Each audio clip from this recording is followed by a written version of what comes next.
Morning, Trainiacs. That was an off-season swim if there's ever been one. 1,600 meters in 34 minutes. Cruise. With some floaty pants yet too. So I realized this morning that I have never actually walked you through point for point in one video what my morning routine is. So I wrote them all down today, and today we're going to talk about the 10 things I do every single morning to make sure I have a good training day, I'm mentally ready for the day, and every single day I'm getting a little bit better than the day before. Go!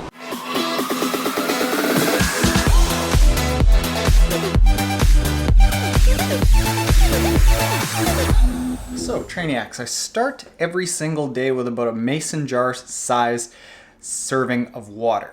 Now, it's not just any water. This is, as Aubrey Marcus from On It calls it, the morning mineral cocktail. Getting topped back up on water first thing in the morning with some very specific water is critical to flexibility. It's critical to repairing yourself. Basically, overnight, we have been sweating, losing minerals, losing electrolytes. We might be as much as a pound or two lighter than when we went to bed.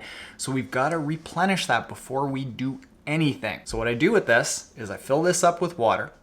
I take a lemon wedge and I squeeze that in there just to get a little bit more minerals and electrolytes in there. And then I take Himalayan sea salt, the pink stuff, and add that to get the electrolytes in there. Not just regular table salt, but the Himalayan sea salt to get a whole bunch more minerals in there, and it's a little bit more natural. Pound that and then get on with the next step.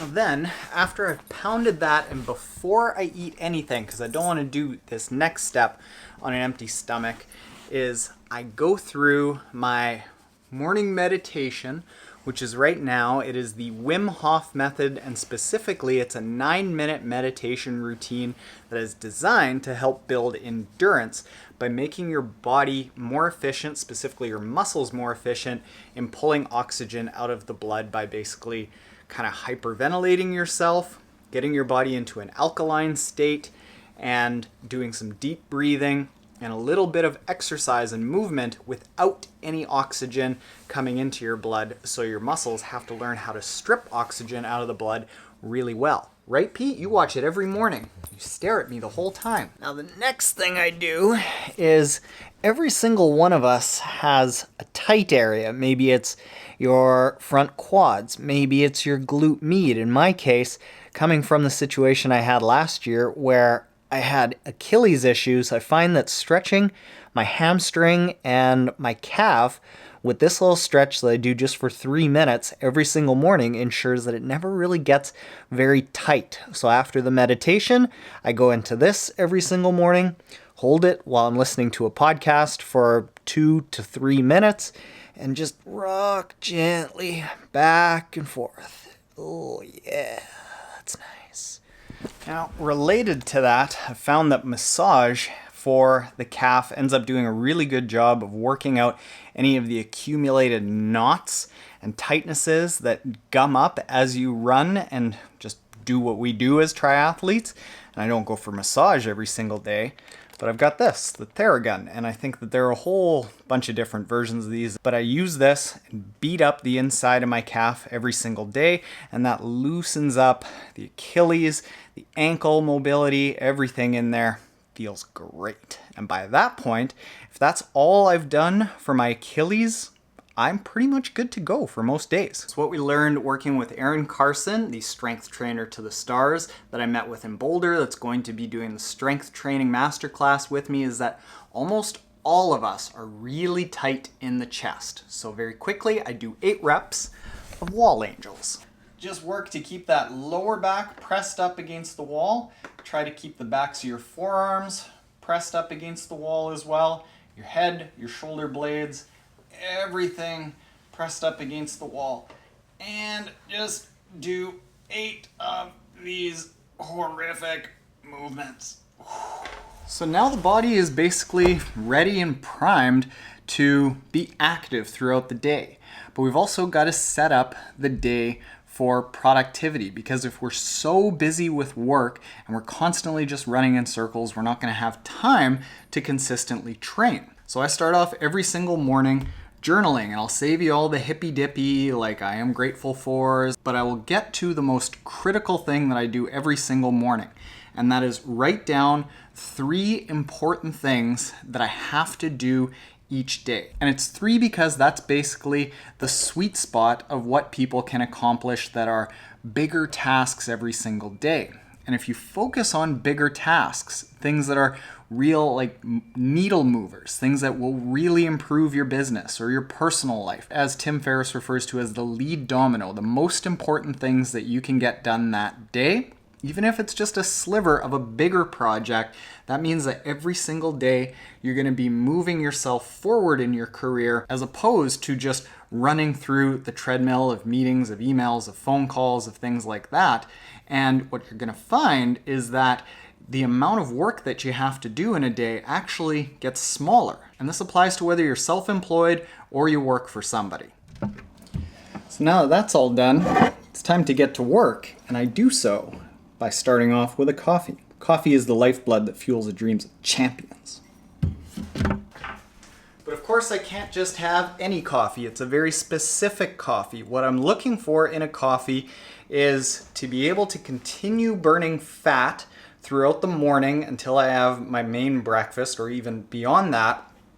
But I don't want that caffeine from the coffee to like really hit me quick, and because it's on an empty stomach, it has the potential of doing that. So what I have is regular coffee or the Four Sigmatic coffee that I have, and then what I do is I put a tablespoon of MCT oil, that's coconut oil, into the coffee. It's really just tasteless, but what it is it's clear liquid that is pure fat, and it slows down the absorption of that caffeine, and because it's clear, it doesn't actually break a fast. So once that's ready, get going. So now this is where it gets into the game changing, the really moving the needle and changing your life from a work standpoint.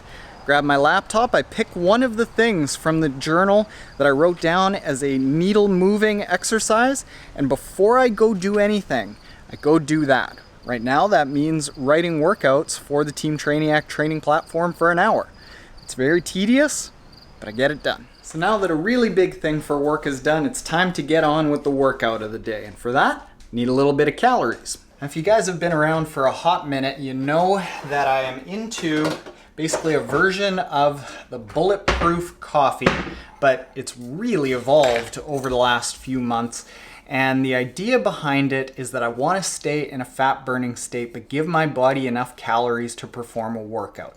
So we're incorporating a little bit of caffeine for some energy. We're incorporating a little bit of sunflower butter for fat and calories, incorporating some collagen and gelatin for joint support, but not saddle myself with a really big heavy breakfast that I'm gonna have to lug around throughout the workout, and not a whole bunch of carbs, so that my body can learn how to access the fat stores and I can stay nice and slim and trim. Shout out to Four Sigmatic. Go to foursigmatic.com/triathlon Taren to get an alternative to coffee, which is quite a bit more healthy than coffee, tastes like coffee, and it's good for you. And also, shout out to SP2 Life. This is a new spirulina product that I've been trying.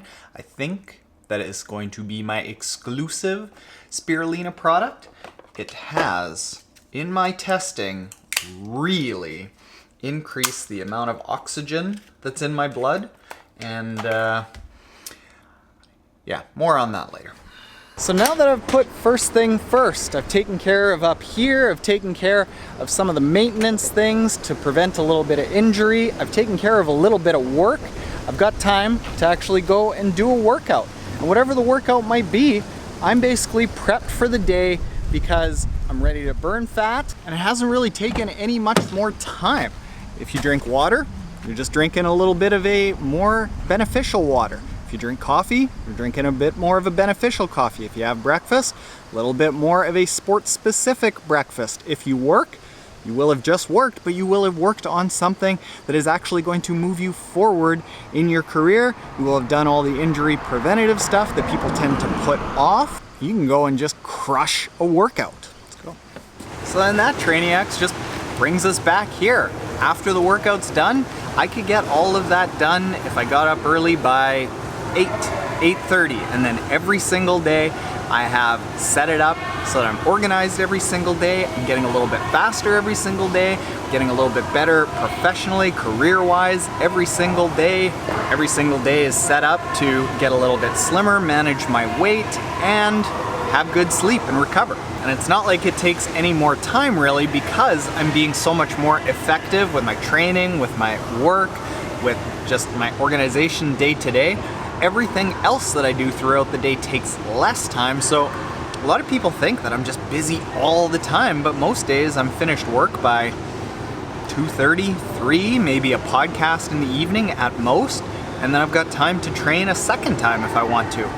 Now, if you want more info like this, go to triathlontaren.com/training log, and every single week I send out details on how I'm training, why I'm training, kind of the structure of all of that. You get a good sense of how I optimize things like this so that I don't have to put in 20, 25, 30-hour weeks, and I can still do quite well in triathlon. So, yeah, go check that out. All right, later, Trainiacs. I'm going into the locker room. I can't take you in there.